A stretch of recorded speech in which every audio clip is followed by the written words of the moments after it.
Hey Toy fans, I'm D21Beast and welcome back to my figure review series here on my YouTube channel. And today I'm looking at the Mr. Potato Head Marvel Superhero Collector Pack released by Playskool and Hasbro in 2014.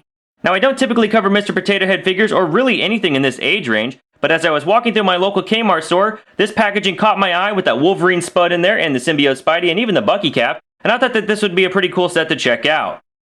Now, while I haven't actually done any reviews of them, there are actually single-carded Mr. Potato Head Marvel figures that have been available on store shelves for quite some time. Naturally, I've been helping my son collect them all. But now that I have this fun box set, I want to go ahead and see how these variant heroes compare to the standard single-carded versions. But as always, let's get things started by taking a look at the packaging for these figures.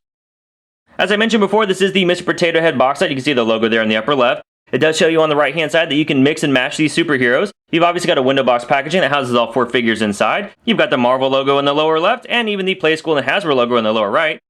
Flipping this package around, you can see that it does show some examples of mashed up heroes. And then as we flip it to the back, it does show you some other figures available in the line. You've got a Dr. Octopus, a Hulk figure, really just a bunch of great characters that you can kind of mix and match together.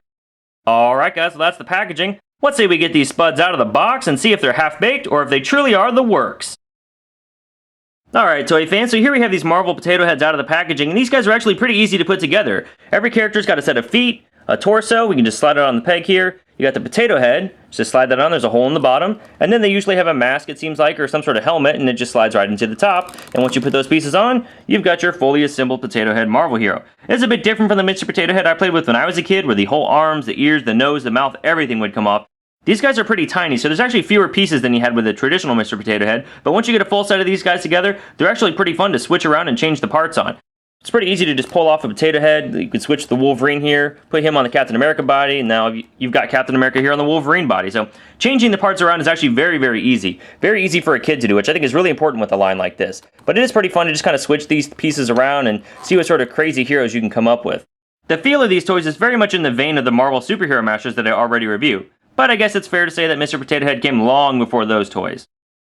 The paint deco on these guys is actually pretty nice. And even as we look at the sculpting here, you can see that there is some attention given to make this, for instance, Iron Man figure look just like his comic book counterpart, even if he is a little squished together. But you can see we got all sorts of sculpted detail around this figure, clean paint on the back and on the legs. This is definitely designed to be either the modern Silver Centurion type outfit or maybe even Rescue, I'm not sure. But then here we have the Bucky Cap, and you can see it's pretty obvious that he's just a repaint of the traditional Captain America Potato Head figure. And actually, let me bring that figure in for comparison here.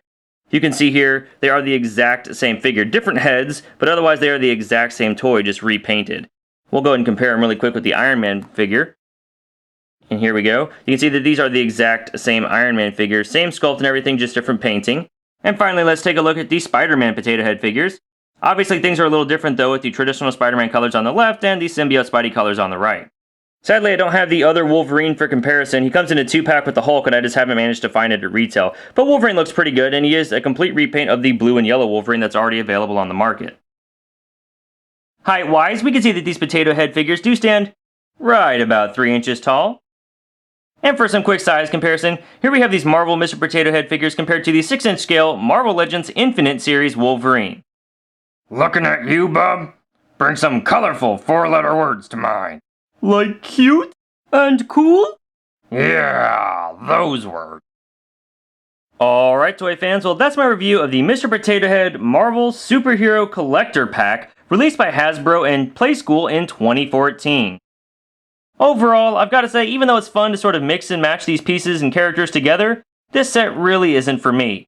And I'd say unless you're a diehard Marvel collector who wants to get every sort of licensed spin-off toy that's available for Marvel heroes, you may want to give this box set a pass, but I can't deny the obvious fun factor. If you've got a toddler, you probably want to pick this up. Well, thanks for watching this review, guys. I hope you enjoyed it. If you like what you saw here, please feel free to rate, share, subscribe. Also, be sure to check me out on Instagram at D21Beast.